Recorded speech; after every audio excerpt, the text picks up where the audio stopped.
ဒီဖွဲ့ကဘာကောင်းစီကြရလဲလှရှားမှုနဲ့လှရှားမှုနဲ့ဆိုင်တဲ့စကားလုံး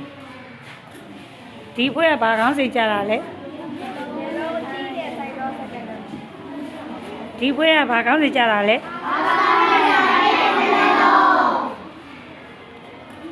ဒီဖွဲ့ကဘာကောင်းစီကြ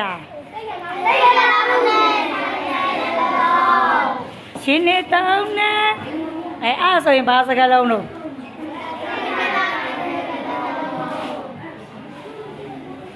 ကဲဒီဖွဲ့ကဘာစကားလုံးလဲဘာ